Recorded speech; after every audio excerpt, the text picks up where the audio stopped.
This is Beyond Perception, where it's all about breaking out of limited perception and waking up to our creative genius, our human potential, our true self. I'm Simon Rilling, and it is a true honor to welcome Reinhard Flatischler today. Born in 1950 in Vienna, he completed studies at the University of Music and Performing Arts in Vienna and started his career as a classical concert pianist. He studied with master drummers from all continents, is a member of the scientific committee in the International Society for Music and Medicine, composer of the orchestral suite Waves Upon Waves and Space Beyond Space, and lead performer with the Auckland Philharmonia and Auckland Choral Society. Reinhard is the author of 4 books, such as Rhythm for Evolution, and composer, producer of 8 award-winning albums, all bestsellers in the realm of rhythm-focused music and regarded as standard music literature. His unique work bridges the domains of education, therapy, coaching, high-end performance, and meditation practices with his compositions and his educational approach. Reinhard has fundamentally influenced the European drums and percussion scene. The media repeatedly describes him as the ambassador of the global language of rhythm. He's the founder of MegaDrums and TaKeTiNa, where he educates people to explore and train and experience rhythm with their main instrument, the body. He's also the host of the Power of Rhythm podcast, where he speaks with world-class performers and trendsetters in rhythm-based music to educate about the transformative, healing, and creative power of rhythm expression. Welcome to the show, Reinhard. It's a pleasure to be here. Thank you. Super cool. When I was researching you, I was intrigued by your quote, "Rhythm is the most fundamental power of life." How did you discover rhythm? Well, I had to because when I grew up, I had heavy asthma, heavy heart arrhythmia, and also depression.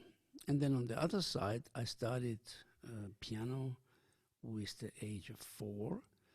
That means I was playing very early on concerts, but my whole life was more or less in chaos. And I knew intuitively I have to find a remedy. And then when I embarked later in my teenage years to learn from master drummers around the world, I started to understand, yes, there is a big remedy in life, which is rhythm, but I didn't know how to access it. I played the drum, but still it didn't change so much in my life. I played piano. Still it didn't change. It brought me joy, but it didn't heal my asthma or my heart arrhythmia. Mm-hmm. And then intuitively I thought there must be a place where rhythm in nature, rhythm in the body, and rhythm in music meet. And that should also be the place where all the different cultures have a common ground. Because if you listen to, like, say, African, Korean, Indian music, European music, they sound so different that you say, wait a minute, is this based on the same principles or is this all different? But then, you know, all the people around the globe have a heartbeat, they breathe. So there must be some common correlations that, you know, all connected through rhythm. So I started to question very deeply, is everyone able to access rhythm, or are there arrhythmical people? The answer to that is no. No one is arrhythmical. Everyone is rhythm, because rhythm is the fundamental expression of our existence. If you see green or yellow, there are 2 frequencies triggering your retina in a different way. So basically you're perceiving 2 rhythms. Everything comes down to rhythm, from the frequencies of the sounds to the oscillation of the particles to the movements of the planets. So what was my task, and really the hard shell to knack? It was to find what is at the core, what would you, where everything meets, and that's primary rhythmic movements. that is when you play anything, a drum and piano, you have a lot of things that sound, but if you stop it, then you hear something continuing. And what continues in the non-audible but tangible is pulsation, cycle, and subdivision. 3 primal forces. So I was clear when I found this, if you can connect to this, you are rhythm. You're not just learning rhythm, you are rhythm. But again, how to get there? Luckily, this was the 60s. People had time, people were so to experiment.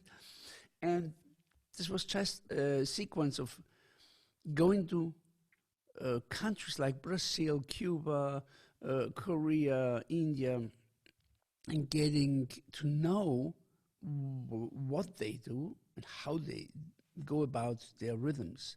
And then go back to Europe and have experiments with random people, housewives, truck drivers. I mean, everyone was there. Musicians as well. And so first we played with drums and we played with all kinds of instruments, and then there was no guidance, it was more so a jamming and was not really moving anywhere. Then, okay, I brought it just to a stick and a rattle. But even this was too much. And finally, I ended up with the body alone. And then I discovered something amazing. It's the simultaneous perception. If you go on 3 different rhythms with voice, clapping, and stepping, and if you can guide a group to that, then you're going into the void, into the empty space between those 3, and you're connected to all 3, and I call this simultaneous perception, which is the core of access to stillness, access to emptiness, actually. And emptiness for me is where everything in life can come out. Now, how to get there? And there I discovered yet another amazing thing, which is chaos. We don't like chaos, but you know, I think we don't differentiate enough between disorder and chaos. Disorder is frozen chaos. It's like you can do much with it, but chaos is an absolute central force in every living organism. Chaos has wisdom. Chaos guides you. So every living organism, I found out, and I mean it's known, of course, goes through constant alteration between chaos and order phases, and in this way evolves more and more and more. Now, how to put this in a process? This was the evolution of TaKeTiNa, where people are guided first, very simple, 1 layer, just a voice, mu, san, ga, la, a pulse, 4 syllables. Everyone can do that, right? Mm-hmm. Then 4 steps. Everyone can do that too. Maybe first a little stiff and so, but they can do that. And then comes another rhythm, syllables up, like gammala, gammala. And then comes another clap up. And latest at this moment, you lose the rhythm. So we have a drum that stabilizes the whole thing, so you can constantly lose it and come back and lose it and come back and lose it and come back. And every time you come back, you're more grounded, more flexible also. Because every time you lose it, you let go of rigidity. And they could be emotional, they could be physical, like tightening the muscles. And through this cascade of chaos and order phases, all of a sudden people fall into something they don't even know what it is. So they do something precisely. It means the knowledge they are manifesting through the body comes not out of a linear learning process, doesn't come out of a clever trick, doesn't come out of something like a willpower. No, it actually comes out of a setting in which chaos and order phases bring out the intelligence, the rhythmic intelligence inherent in everybody. And when we did this, we found out that so many people with psychosomatic problems got way better over time. So we started research in later years, But I think I'm talking quite a lot right now. Well, it's super interesting. Just keep listening, and like if you feel inspired, just go on. It's I mean, there's so many things to add on and hear more about. Yeah, I mean, we did research, and this was I was very lucky to be born in the right time and had the time to develop. It's now 50 years of this work. I started this whole process in 1970, and it was funny that 2020 it's 50-year celebration, Corona, and now I understood actually that this was the biggest blessing of all, because before I was touring 2 times the whole globe, like going around the globe, Brazil, US, Australia, every year 2 times. And there is no time to make online content, make enough nice, video.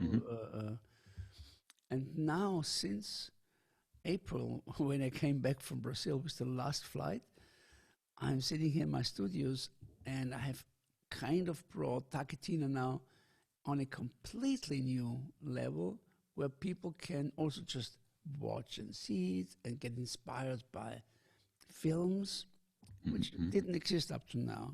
There was just a real physical experience that, people said, wow, after 3 days, I feel like I am rhythm. So they told others. So I didn't even do much of a PR over 50 years.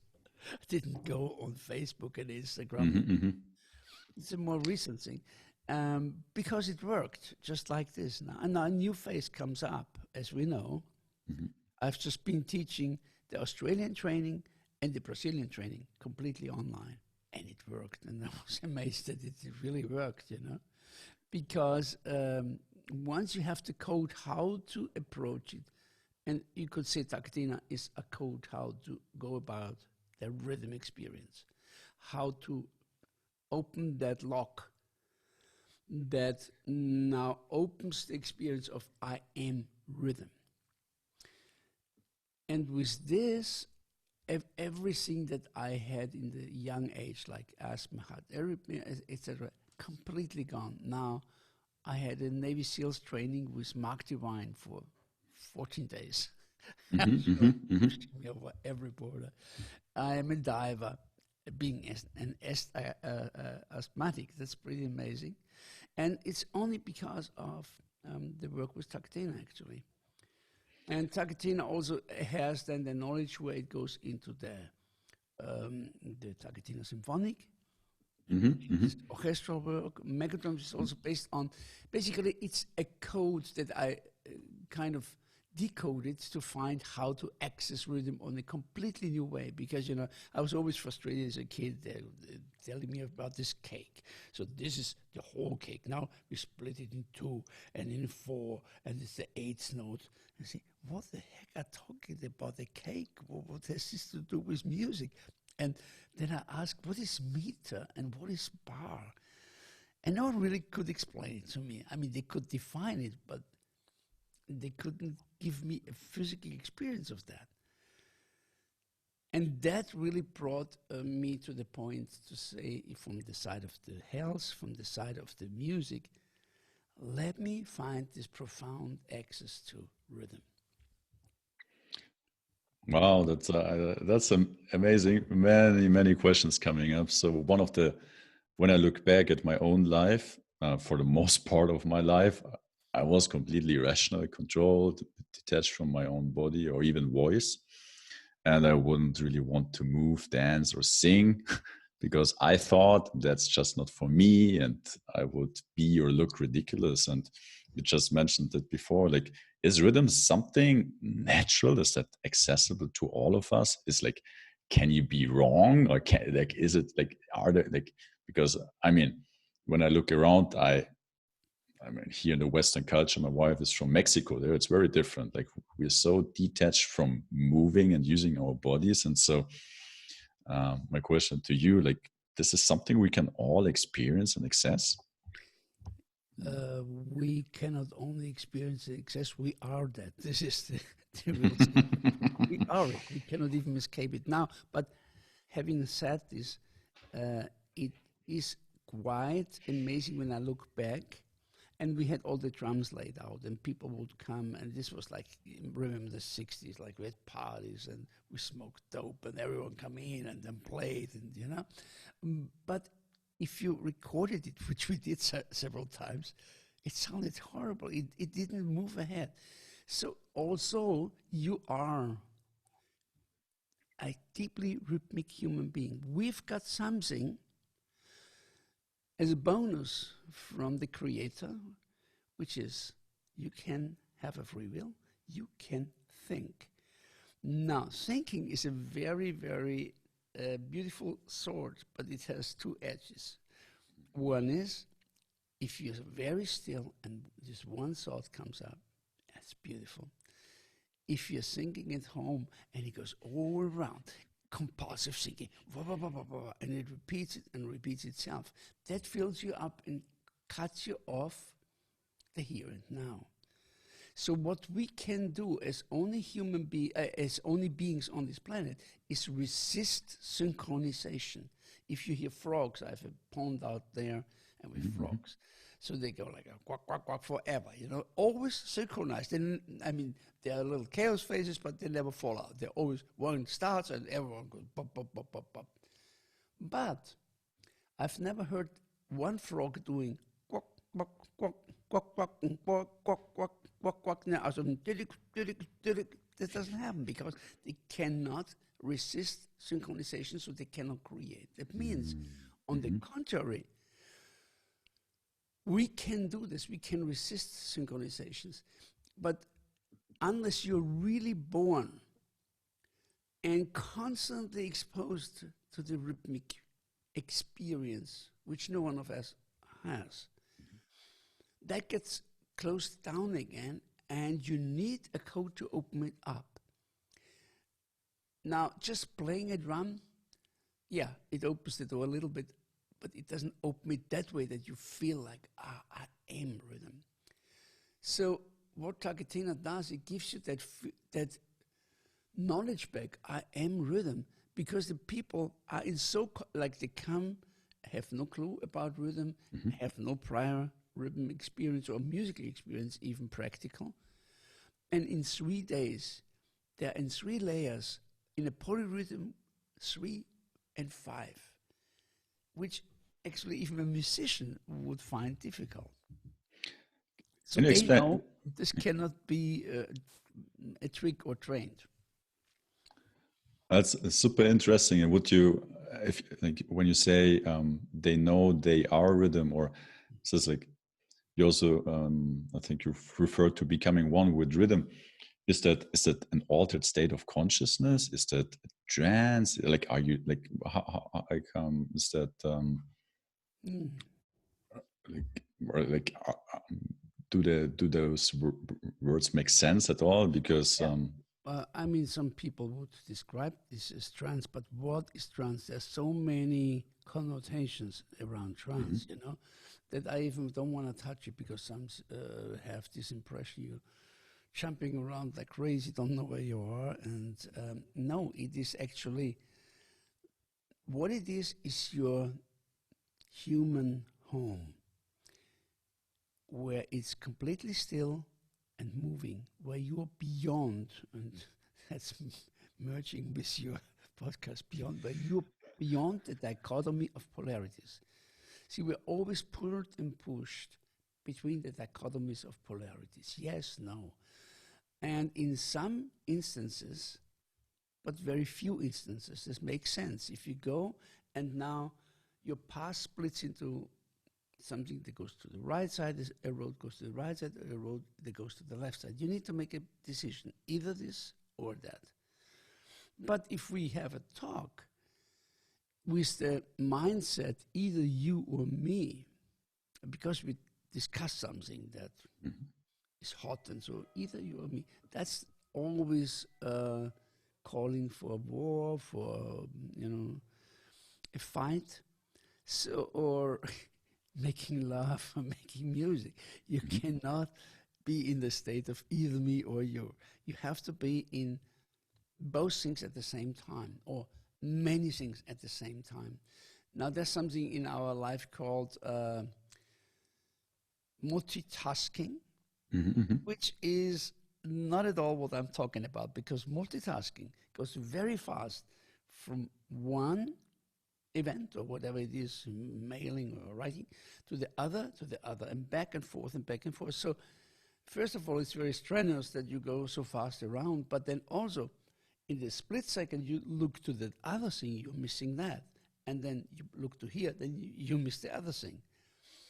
In simultaneous perception, which I call this human home, where TaKeTiNa leads you to, you are in the emptiness, in the void, where you're connected to everything. That's why you can keep 3 or even 4 or 5 rhythms alive and even variate them all the time.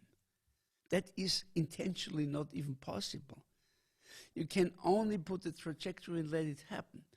And if that is happening, if you are in the state, which is a physical state, it's not just like, oh, maybe I was in meditation. No, it's really you clapping, you stepping, you singing, or you have even a rattle on the left and a click on the right, and then you're in 4 different rhythms, and they move and they go, and everything evolves. It's not just repetition, it goes on and on. First of all, you get so still while everything is moving. And that actually really brought up a very, very interesting experience, since we work for 20 years now with trauma patients. If you have a trauma patient, this person is highly agitated. Sitting still is nightmare for this person, because there would be this rigid kind of stillness in which the real chaos of movement is inside. Now, since we do TaKeTiNa with them, they're going in movement and they're going chaos, and they express whatever they express, and they get calmer and calmer and calmer. And like after a 2-hour set, they can quietly sit and talk. They do this in the Kliniken Heiligenfeld in Bad Kissingen, which are very famous for their treatments, for now 25 years actually.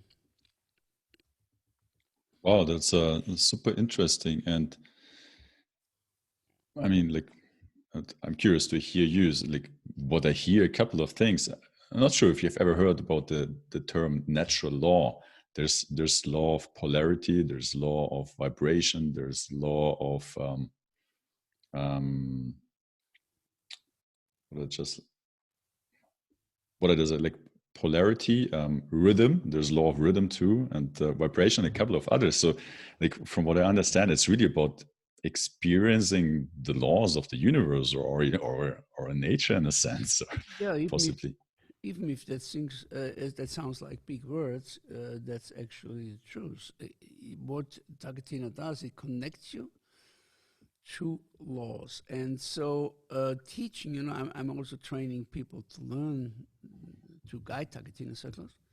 The most difficult thing is that you cannot just do like, oh, let's do it like this, let's do it like this. You are really bound to natural laws. And if you do steps that are not in alignment with this, the group goes nowhere. This is so strange.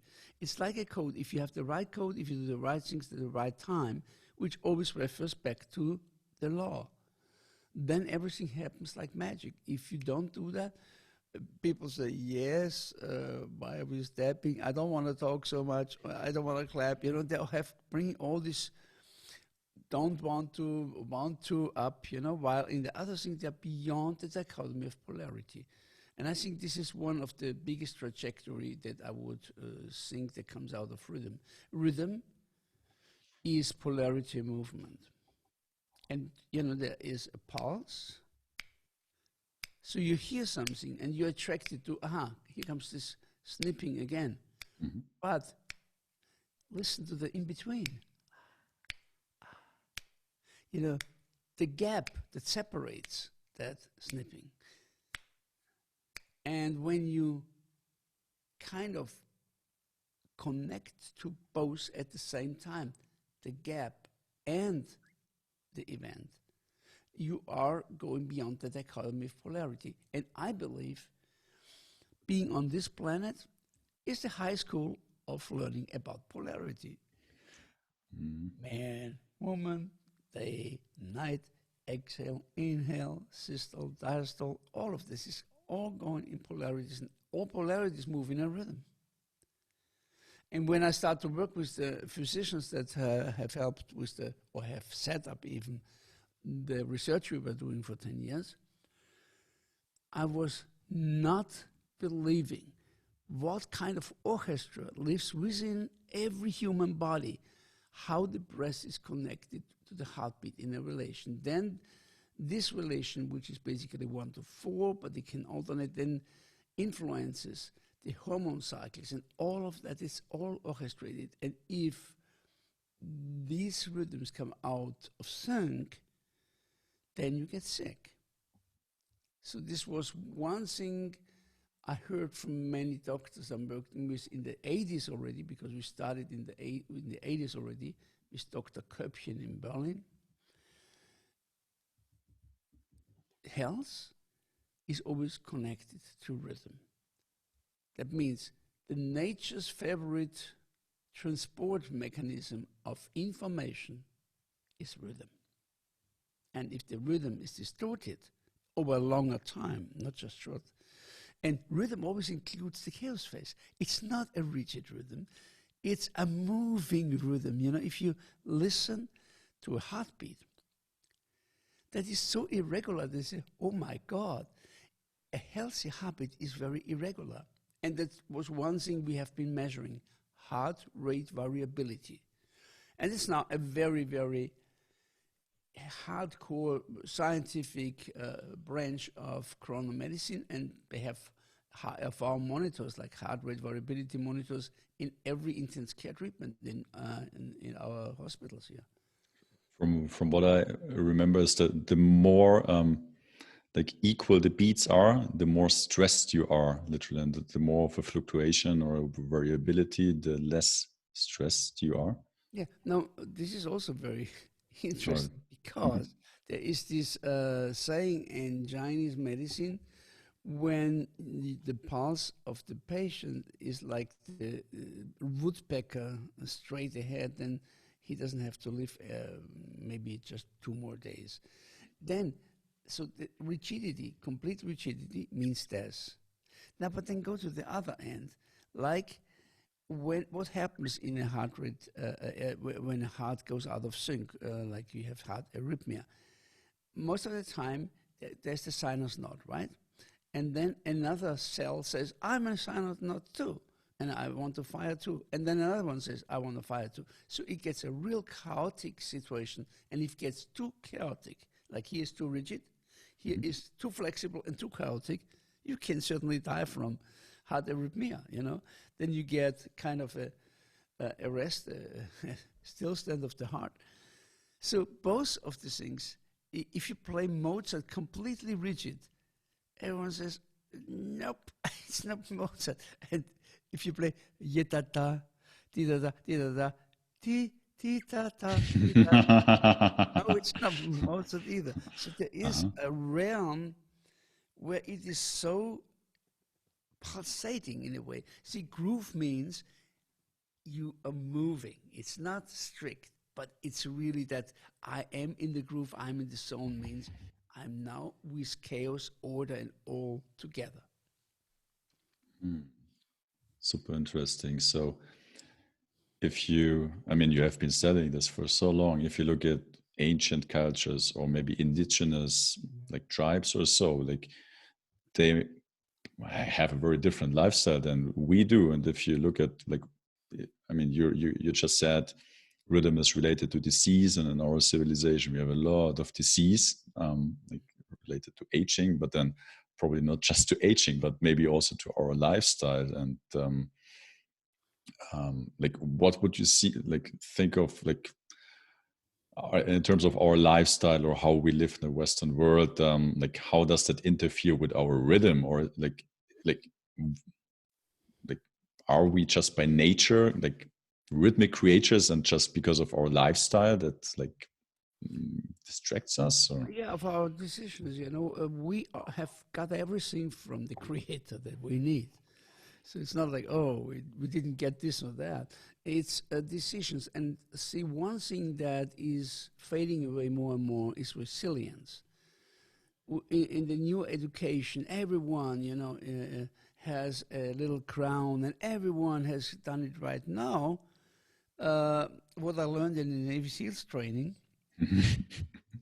is to build up resilience, and that resilience, it really helps you in life-threatening situations. And it helps you to not get sick. For example, resilience exists in physiology, in emotions, and in mind. Someone, comes and gives you really bad day, talks horrible, and it's his problem, it's not my problem. So not getting entangled, not reacting on that saves a lot of my life energy. Then how do we go about our food? There's no right or wrong eating food. You can eat meat or not, in my opinion, or you can do this or that. But are you actually aware of what you're doing? Are you in the here and now when you eat? Are you grateful for your life every day? So I think that are the real important components, because there are many ways that people say, you have to live like this. No, you have to live like this, I would never listen to that. And someone telling you that, they will say, oh. But one thing is sure, you got the abundance of air, light. And so waking up with gratitude, I mean, why would I live if I don't reach that point? Being happy. And happy is now a very clear definition for me. It's a bliss happy, which means there's no reason for it. I didn't just win a new car or got a new job or someone tell me, oh, your composition is great. No, there's no reason. That's just you wake up, the nature wakes up, and you're so deeply grateful. You see the birds fly, you see, you feel the air. I think that is it. Because yes, of course, you need to work out. I mean, I'm 70, and in the gym, when I look at just a quick comment. I would have thought you're like around 50, to be honest. well, thank you for that. But I feel like actually it's also the mindset. In one way, people around me would think I'm in a way childish, because I'm constantly doing crazy stuff and fooling around and asking people, "Hey, are you happy?" And would you say this just comes naturally by No. Being connected to rhythm, or by Yeah. like going into the state, like as a result from that, you're dropping out of the mind or out of the programs. I need to do this like because of what this person might think of me, or like achieve more stuff. And I think yes. I think yes, this is true. But I want to refer also to, that's why I said no before. Getting in rhythm is really work. It's not like, oh, it just comes. I'm a natural being. Let's drum all together. We're all one. Most of those cycles, people drumming and they have no really clue or no way how to really lock into a groove. It's just an intention, but it's not reality.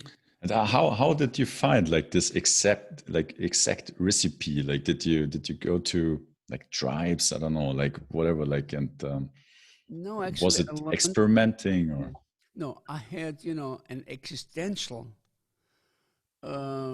motivation, I would say, through my disease to find the healing power of rhythm. And as I said, just playing rhythm wasn't really doing it already. So, and then I had also the luck to being born at the right moment. I could listen to so many. Of course, it was inspirational for me to see so many people doing rhythm in so many different ways. But that wouldn't have been enough. I had to atomize everything. I remember I was a part of an interesting event called Tal Vadya Utsav. The Indian government had invited music groups from all around the world, and there were two soloists, and one was Babatunde Olatunji, an African drummer who initiated Santana, and then me. And so we all performed, and then in the evening in the hotel, there was like every floor there was different groups, and then they wanted to play with each other, of course, because you're together. And what stunned me amazingly, there was like this high-end performance that I saw from the Balinese and the Ugandan people and so on. And as soon as they tried to do something together, it just ended up in woo, woo, woo, woo, woo. So in the most simplified version of it, and I was thinking, seemingly they don't have the code how to connect because they live in so different, the expression, the individual expression has so different outcomes. Like if you start to count the leaves from the trees from here and there, but there's a root. And so I knew I had to go to the root. Now, actually, I did not invent that. That was always there. I was just the first one to see it. And how did I see it? I just had a good reason to give me the remedy, show me how I can go be rhythm, not just go into rhythm. It's also like I wouldn't take no for an answer, and I really had to go, as deep as possible. So my drive was there to do that. That's yeah, it's super interesting, and from like what you shared before, like it's really like you decoded like the steps to get into this connection with rhythm or experiencing your true nature, and or like or the you might describe it in other words. In everything that happens in TaKeTiNa is a deep connection to your nervous system. For example, if you go in forward steps, you are not shifting your body weight a lot because otherwise you would go like back and forth. So when you do lateral steps, means sideways steps, and 80% of the TaKeTiNa steps are sideways, you have a deep entrainment into your equilibrium, which is the balance in your ear. Now that connects with the sensor system and the motor system, so that means you are moving and sensing. Now, the sensor system is built in the first months of pregnancy. So it's the very first system that forms in the embryo. Then the motor system is not yet correlated to it. So in the very first stages, the embryo feels mother's movement, but doesn't react coordinated yet. And that gets more and more and more coordinated. That means the sensor motor system forms already in the mother's womb. But what you can feel in that intensity when you're in the mother's womb is gravity. So when you come out, the whole game starts. You see a baby, you see a toddler, trying to get up, falling up, getting dry up. So that is now experiencing gravity. And so with the steps, you bring all these three systems together, sensor, motor, and equilibrium. And therefore, you get a very deep entrainment. If you would do just a step alone, first of all, it would be way too boring, and you wouldn't have an effect without the other layers. One of the entrance keys to TaKeTiNa is every layer is so simple that everyone can do it. Everyone could just clap like this, But when you bring them together out of simplicity, arises complexity. And you're guided that you can choose actually on which level of complexity you want to be. And with this, you can expand complexity, which life is complexity. That means you're growing into complexity as you learn with TaKeTiNa and with rhythm. And so I think this was one of the reasons that I took so much time to find it really, and I said, let's do this and let's do this. I really investigated after each session, where are we going? Do we have results? What are people talking? I learned basically from the people who came to my, I would call it, workshops or whatever, experiment workshops, you know. I didn't charge back then at all. It was just, I was curious how to run this because I was a pianist back then.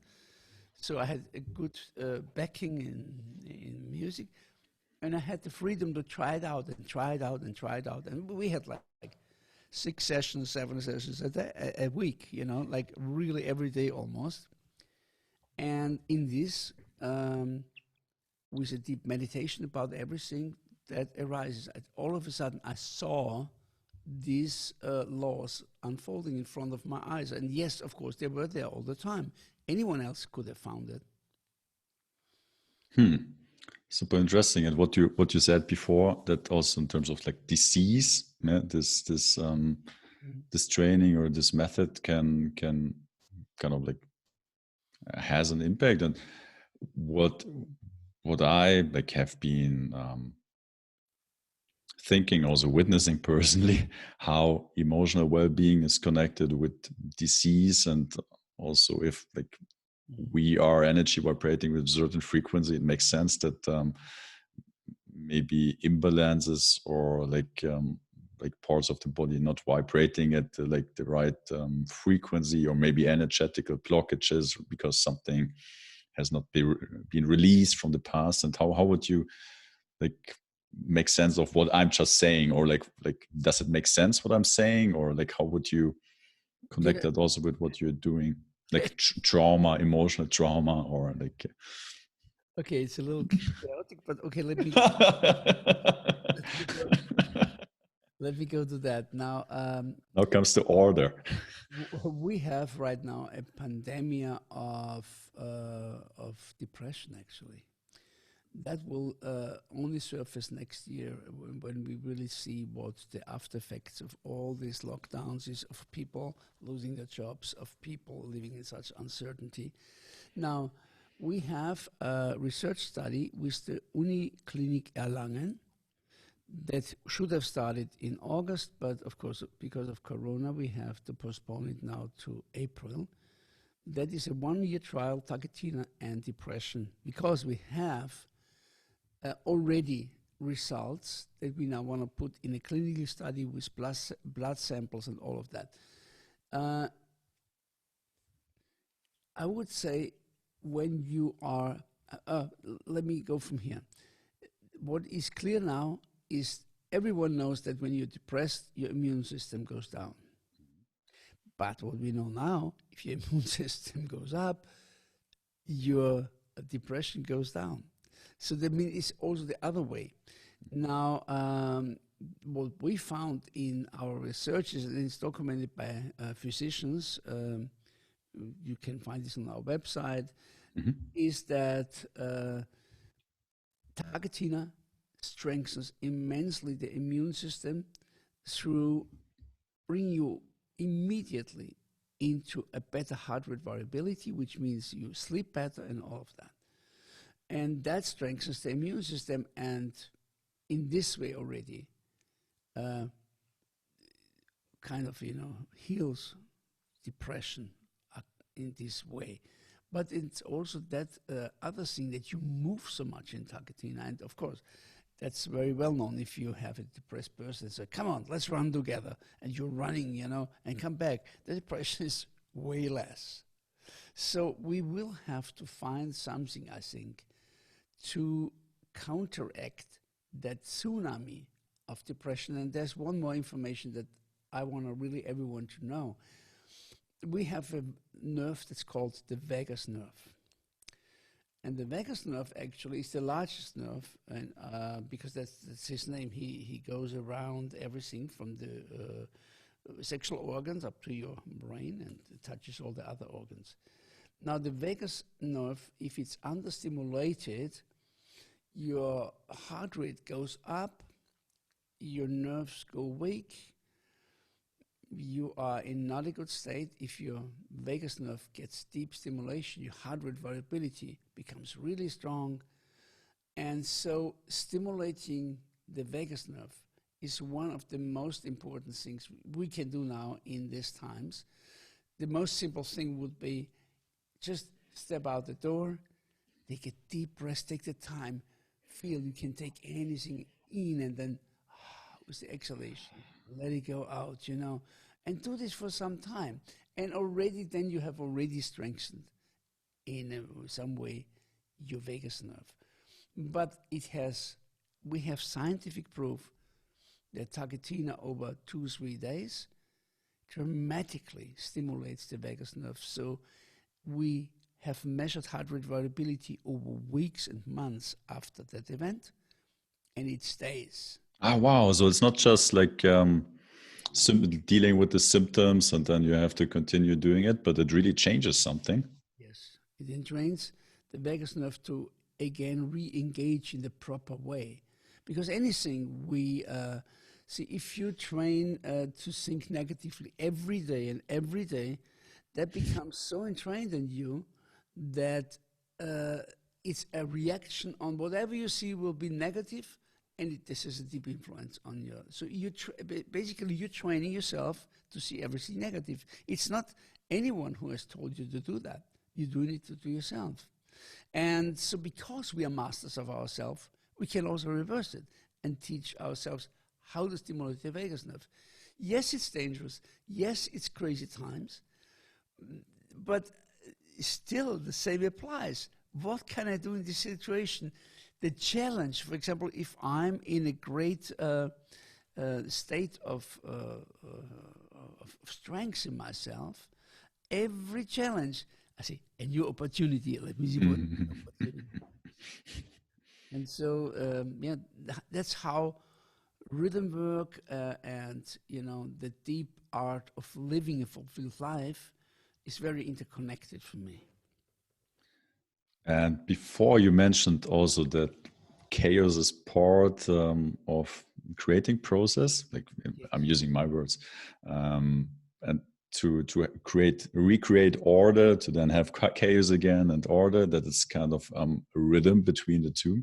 Yes. And does this realization changes the way you live, kind of like dealing with problems or challenges in a different way, because you might understand, hey, it's just like another case which I can use to create I would say order? Or you need to learn to deal with chaos in a creative way. If you just know it, it won't help you. You know, anything you just know can be a door opener, but it cannot really create results. You have to have a manifestation of that. For me, it was a door opener. Dr. Köppchen was one of the big physiologists. It was the very, very early stages of heart rate variability he brought about. And we had, he invited me actually to talk with him in the International Society for Music and Medicine. We had a great meeting in Los Angeles. Actually, Rancho Mirage, that's near Los Angeles, was like 2,000 physicians. And he invited me to talk about chaos in music, and he was talking about chaos processes in physiology. And that opened my, oh my God, if you remove chaos, we're all dead. That's the reality. Before I wouldn't have known that. I would think, what? It was really like this what moment.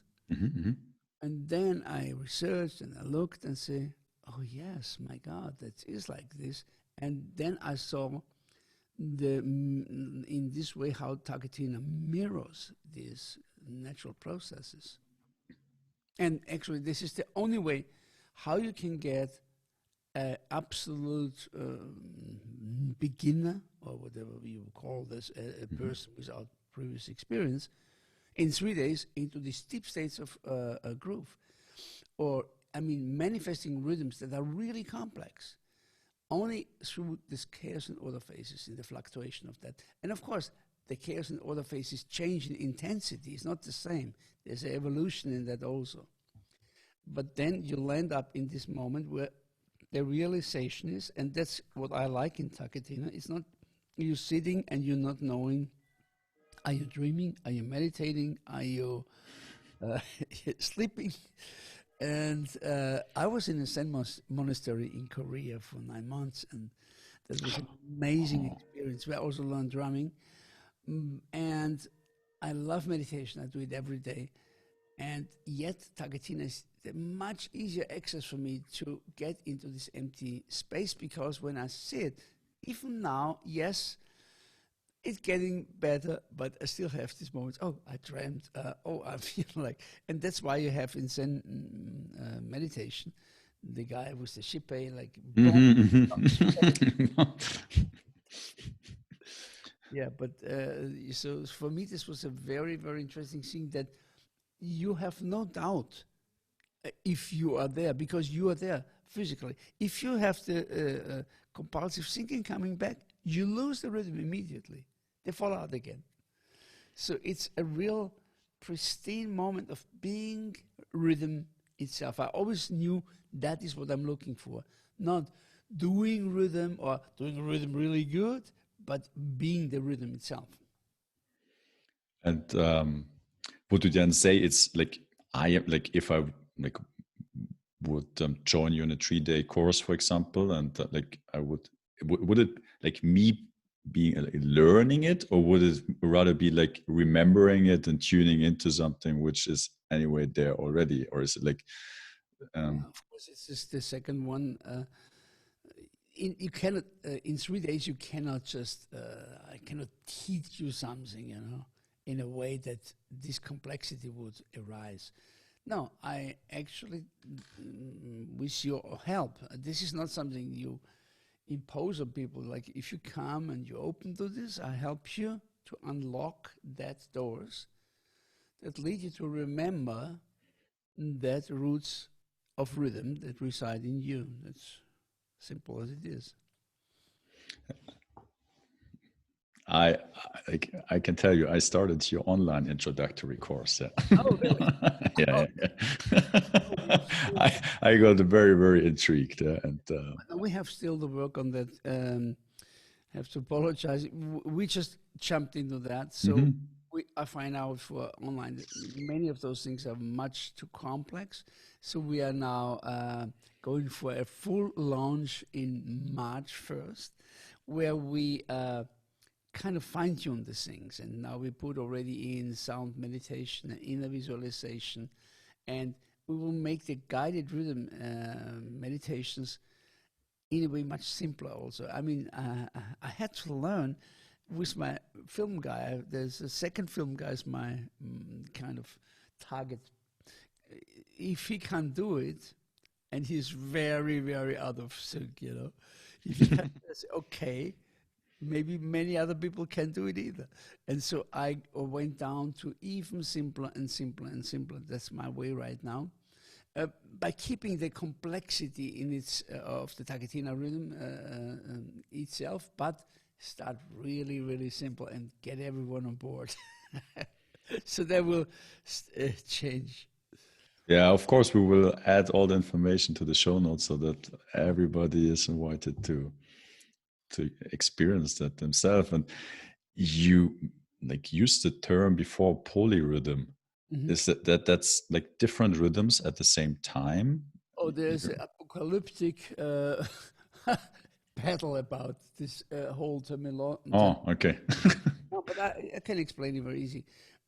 Our problem in Europe, and I'm a European musician, I really honor our foundation. I'm composing on a score. But what's the problem with that is we have a meter and a bar. And if you go to Africa, there's no meter, no bar. If you go to India, there's no meter, no bar.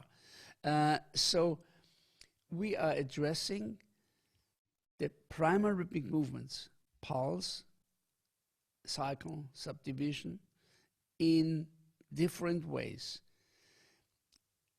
Polyrhythm means there are more than one rhythm. Now I can say, okay, if I have like da da da da da, and I have da da da da da, there are two rhythms, but they are not polyrhythms because in the matrix underneath, they all swing on the same thing, so they have a common matrix. In the polyrhythms, two rhythms don't have the same matrix. One is moving 3 times while another one is moving 2 times. So they meet in distances, and in between go their own way. So that's defining a polyrhythmic relationship. And I think a lot of people now use a terminology I have introduced in the 80s or so, like double time, offbeat. All this has not existed really as a terminology, because it comes out of this looking at the matrix, looking at the inaudible information underneath the music. Because in the audible, it's all different in Europe, in India, in Korea. But in the inaudible, it's not different. And that's why looking at the inaudible, you can understand, if you really learn this, you can understand every music that you hear, no matter where it comes from, no matter how strange it sounds. And is that something, like when you had those discoveries, is that a sudden insight? Is that you sitting there and scratching your head? Or is that like a moment of clarity where just like the matrix opens and you have those insights? Or like how? It's all of it, but it's actually what Brian called yesterday fast falling forward. That means you're failing, you're failing, you're failing. You're always running into a wall, but you're never giving up. You know, this is part of the journey. And as I said, we were drumming till our hands were bleeding. And you can say, no, Reinhard, you shouldn't have done all of that. You should have right away found, no, I had to do everything to narrow down where I want to go. And so I do believe every real thing comes out of failing fast forward. I learned this with the seals. I learned it with, with my TaKeTiNa evolution. It's really the way you're asking nature, hey, what's my next move? And nature says, try it out. Then you run boom into, no, this was a wall. Go the other way. Here's something. And then when you do that, you have moments of, oh my God. I mean, I was just really contemplating, what is this essence? And I was going through Vienna for nights and nights from one coffee house to the other, just contemplating. Of course, that's not the most efficient way of doing it, but I was getting so obsessed with the ideas, you know. And then I had to let it go again because I hit the wall, I couldn't go on. And then all of a sudden, in the next practical thing, it dawns, that is it. So that's how kind of really asking nature, please give me answers. Okay, that's interesting. Asking nature is basically, if you, I'm in for that, saying, well, to the creator, give me an answer, please, you know. So literally like having this intention, this focus, and channeling your energy into that, and don't get obsessed with compulsive thinking, and constructing, and controlling. And is like you explained before, polyrhythm. Is that also like I know if you've seen a symphonic polyrhythm, and you're orchestrating, composing music based on those principles, or just? Yeah, we are just on the very beginning. Look, we are now recording it, which also, if you have an orchestra, is like a huge financial thing. But so as soon as we're out, people will discover what we do with TaKeTiNa Symphonic is as new as Steve Reich's minimal music. You know, minimal music was this big hit back then. Steve Reich has done it. Then also Philip Glass, that I know very well, has done it. And that was a composition style that you can define. Oh, that's all based on this minimal pulsation. And now this is the first composition, and you can look it up, where you have constant polyrhythm with a harmonic progression and melodies on hybrid lines. Like you have a melody that's on a shifted 6 over an additive 9. That's really complex in a structure, but it's also very simple if you see it in a mandala. However, to play this, there are so much energy of tension and relaxation between that, you know, it was really difficult to play with. This is a world-class orchestra, and after the first rehearsal, we had to say, well, we don't know if we can really do that, because they couldn't play it. It sounded horrible. And it took 2 more, And then this was the same process like in TaKeTiNa. Uwe Groth, who was the conductor, went there and did the right things. He let the horns play with the strings, this really far apart rhythms. And once they found where it is, they fell in. So it's like in TaKeTiNa, and all of a sudden, in no time, in 2 rehearsals, the whole orchestra locked in. And you probably have seen the feature, so it's really boom. And it's almost unplayable because we have partly 6 meters in it, 6 pulsations correlating with each other. And what I like in it, it sounds actually not complicated at all. If you listen to this music, everyone says, what is polyrhythmic? It just sounds very normal. Yes, thank you very much. That's the biggest compliment you can give me, because anything that sounds complicated, who wants to listen to that? And what have you received like for feedback, or how is it affecting listeners listening to this work of art, or different way of? I think almost like Stravinsky, like when we played this in Auckland, this is at the great classic hall with old people, you know, it's really the establishment. They were jumping, screaming, putting their feet like, I mean, this was like, what's going on here? Uwe said he's never ever experienced this ever in this hall. So people get kind of out of their mind into their body. I think this was just a physiological reaction. So it's not like they liked it so much, so they stamped it. It was almost like, and you know, when Stravinsky played his Sacre de Printemps for the first time, he used the orchestra as a rhythm generator. Boom, boom, boom, boom, boom, boom, boom. No one has done this before. And there are lots of reports about people booed, say, oh no, shit, you can't do that, you know? And at the same time, they have just moved with the rhythm at the same time. So the body says, yes. The mind says, no way, you can do that.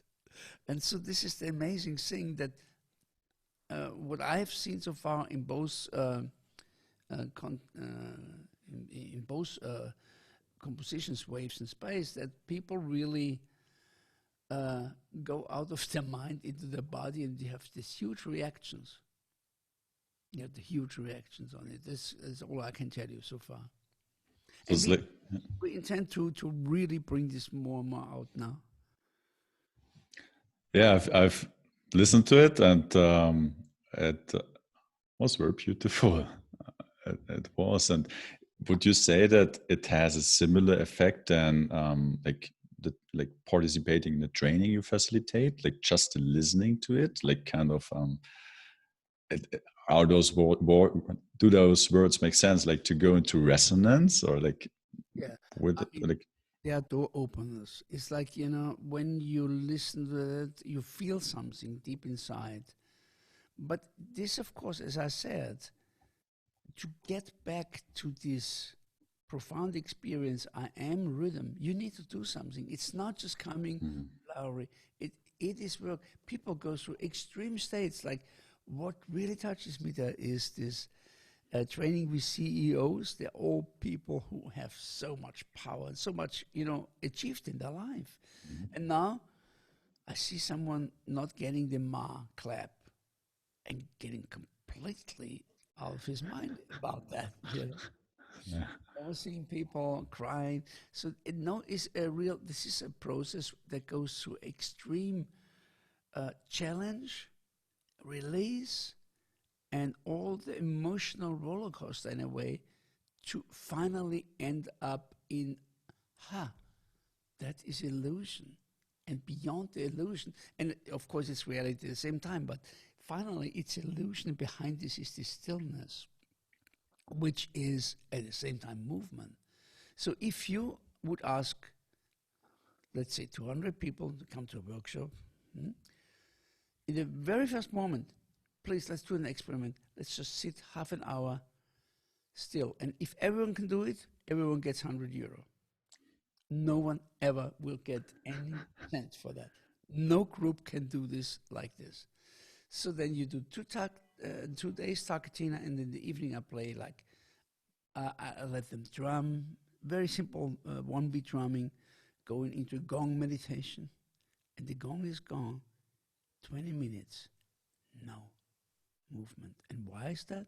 Because now stillness and movement are together, have merged, are one. You intrigue me even more. And one of the things I also saw that you mentioned like your training or performances as a journey. Like you describe it as a journey, and It is a inner journey for sure.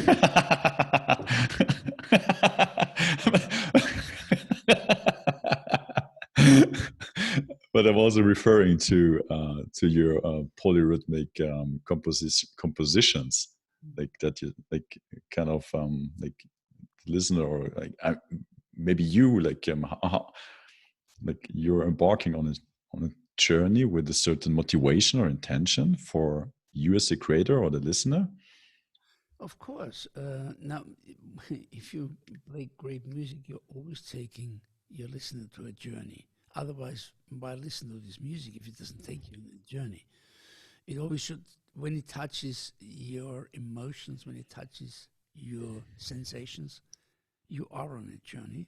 And I think every musician understands that, and this every musician wants to take the listener to on a journey. There are different ways to do that. The songwriter includes text, and so there are many ways to do that, But I think this is a commonality that we all share as musicians, to take the audience, the listener, on a journey. Just as you, as a podcaster, I think, want to take the people on a journey to experience new angles and so on. Yeah, yeah, absolutely. And yeah, I want to be respectful of your time. And like, is there something you would recommend to someone who's intrigued, wants to connect to nature rhythm themselves? What would be your recommendation or best advice? Well, I mean, what I do every day is that's a ritual. You're getting up and you dust off the night and you drink a glass of water. You go out and first thing you and take this deep breathing in.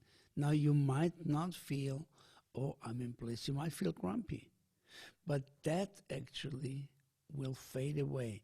Now, the thing I recommend: come home and you feel restless and driven. Take a moment, sit down, be restless and driven. Put a little space around it.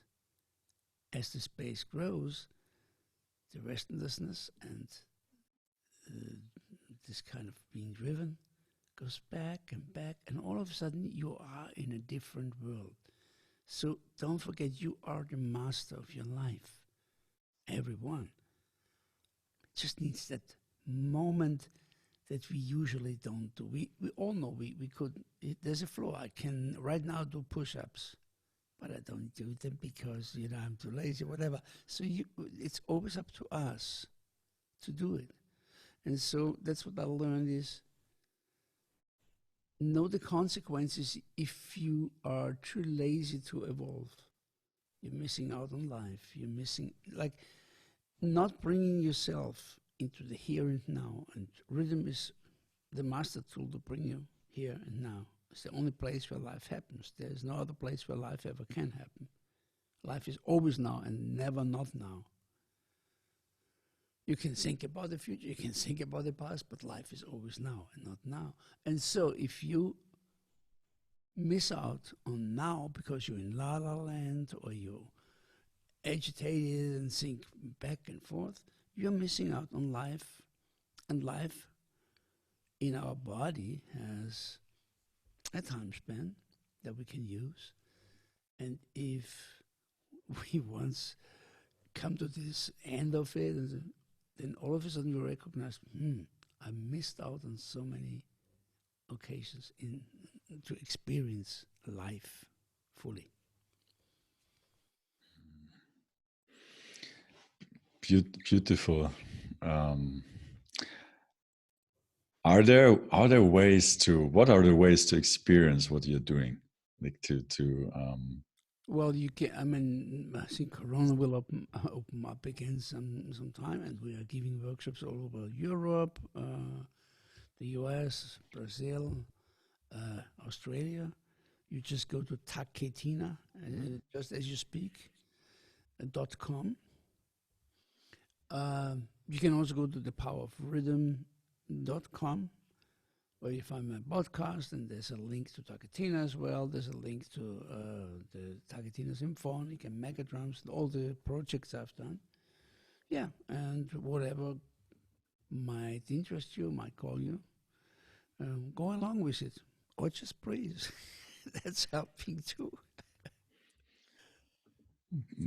Yeah, what better words to close this amazing conversation. Thank you very much, dear Reinhard, yeah, I really appreciate what you're doing, and totally support your commitment to educate about rhythm, which is the most fundamental power of life, as we learned today. And in the show notes, we will share all the resources discussed today, also your social media details, web pages, etc., so people can learn more.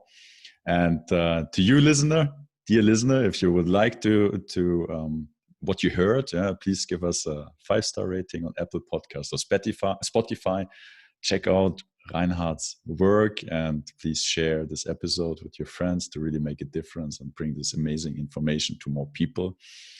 Dear Reinhard, I want to thank you again for who you are, taking the time here to share your experience and wisdom with us. And as you know, here at Beyond, here it's about looking beyond our individual limited perception to make sense of the world, discover a bigger picture, and wake up to our true nature and potential. And it's a true honor to travel on this journey together. And I'm really looking forward to see you again. It was a pleasure. Thank you.